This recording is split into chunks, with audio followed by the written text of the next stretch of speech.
Something that makes me feel really sad is knowing that so many people don't go after their dreams because different fears and insecurities are blocking them. So they have this dream, but they are so afraid, so doubting themselves when they see the first struggle, first difficulty towards that dream, and they're just like, no, I can't handle all those emotions. It's just a test to my self-esteem, and they just step away and they don't continue. They lose even more faith into themselves and how they can even achieve anything else in their life. Understand me correctly, it's not about achieving things. I actually view all of my goals, all of my desires as divine desires I'm meant to achieve, because on the way to those desires, I have different struggles, difficult situations, hardships that I need to overcome, work on myself to get to that desire.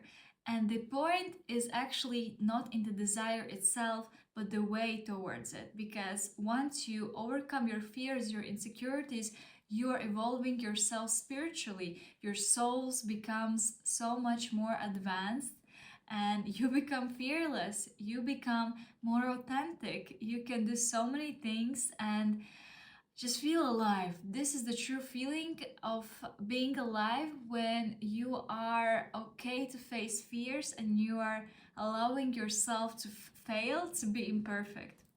Let's talk about it today. Today's topic made me so sad that I'm even crying. Hello everyone, my name is Samantha, and on this channel I share different self-development and spiritual videos, sharing techniques, rituals, my stories, experience. And today I also want to mention that besides all the spiritual things and event organizer in Latvia, I'm also a Bachata teacher. And being a teacher and seeing how my students struggle sometimes not with the moves themselves, but a lot with their mindset and fears, I want to take what I learned from that experience and show you how you can live your life differently.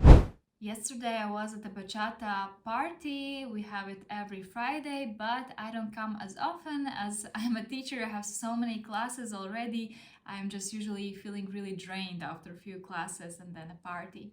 But I came, and what one of the students told me is that he sees that so many beginners and even just people who dance for years, like he mentioned specific example, someone dances for a year, goes to classes, and never dare to come to a party to practice it, because coming to a party means that you're very exposed. Kind of people don't know your level. You're not anymore as a student. You come to dance, and they're so afraid to dance not in the rhythm, to fail in front of the other sex. And of course, it brings a lot of emotions, and some of them just really say, I don't go there because that just ruins my self-esteem. And hearing that made me like really sad, because imagine that person wants to dance. It's, you know, our primary joy is to dance. We dance from childhood, since ancient times people dance, and that person just put a block to his desire, that he will not go to the party. He cannot overcome those negative feelings. And imagine that person would even dance pretty good. Actually, many dancers who dance good, they're feeling still very insecure. And I realized how big of a topic it is, and that I actually went through it myself. Because bachata once was also my desire to learn it, because I looked at the videos and I thought, wow, it is so nice how two people can improvise, and all the chemistry and dance so nicely in tune with the music. It inspired me so much, and I was amazed how this all can be really improvisation. I need to prove it, I need to go through it. And on some level I also felt that this will be a big challenge, because being in front of different men, we're all the time changing partners, we're standing like very close, we are also touching pretty close, in close position, and that can bring up a lot of traumas, a lot of doubts, a lot of questions to yourself. And I guess I felt that, and I understood that this will be my new level of evolution.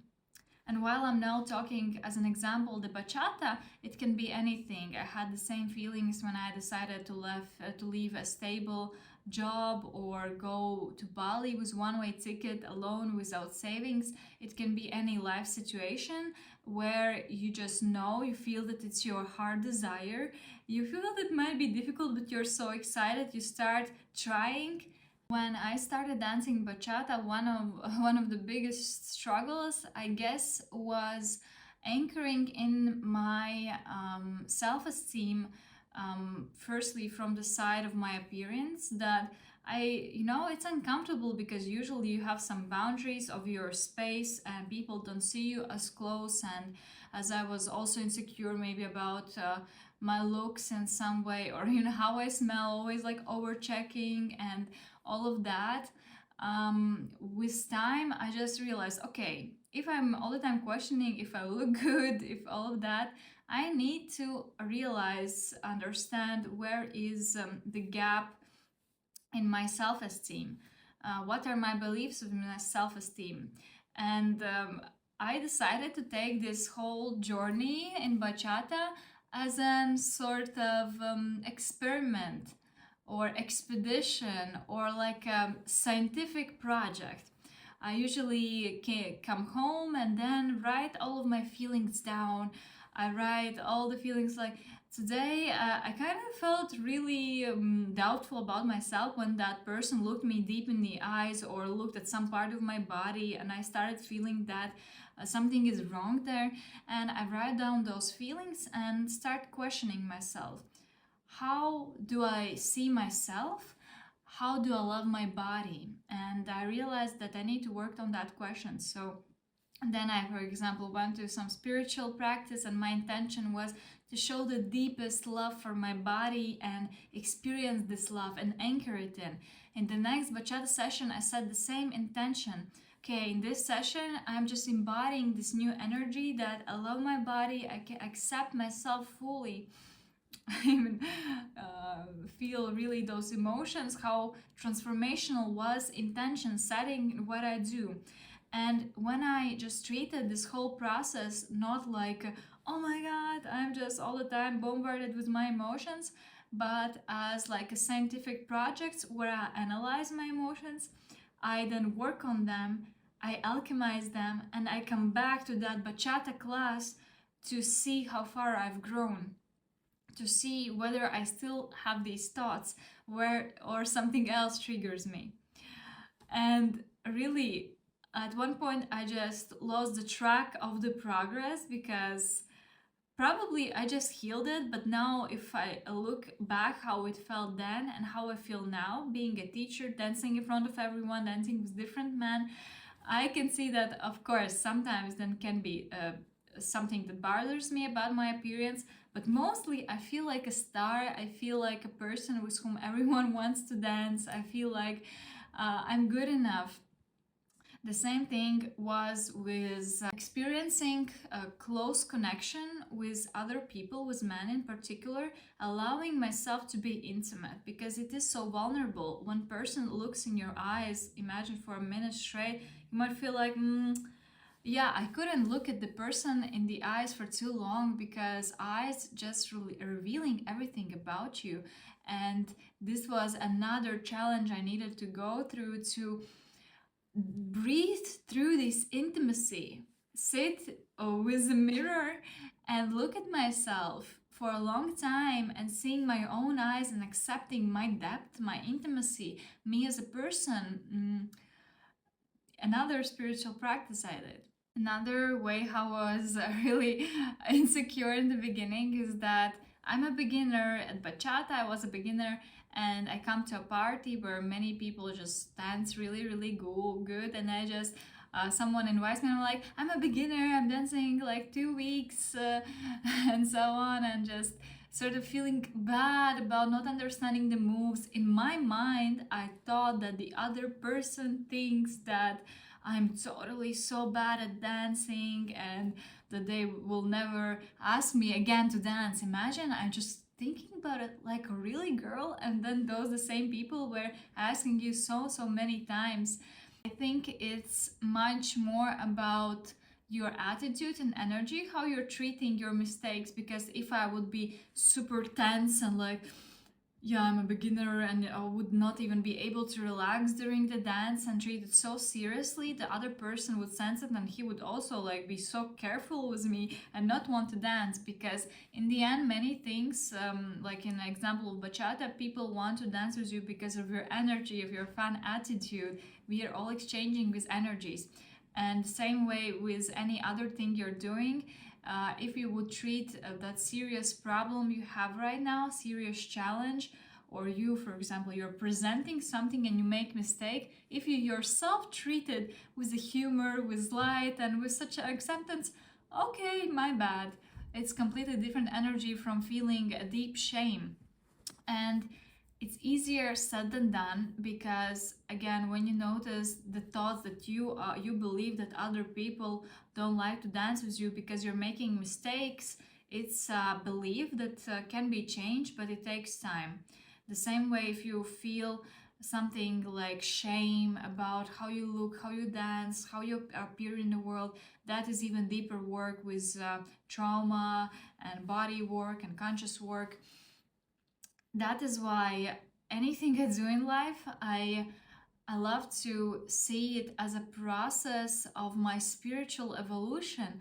I do business, I travel, I go all the time out of my comfort zone, not to prove anything to someone, not to achieve and check the box, but to evolve my soul, to feel comfortable being alive and grow as a person.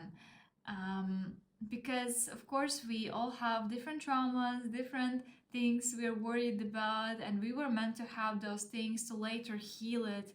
That is our process of evolution.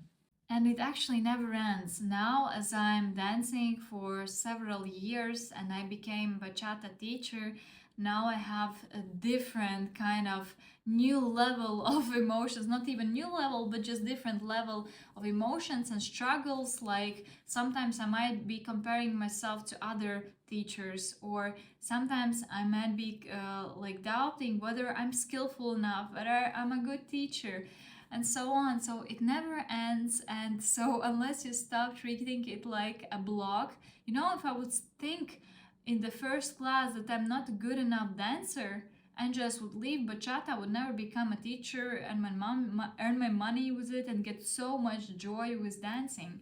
So I just want you to think about what are the current things that attract you in life, what desires seem like a dream come true, and just commit to going after them. And just accept that you will fail, accept that you will be imperfect, and start enjoying that process.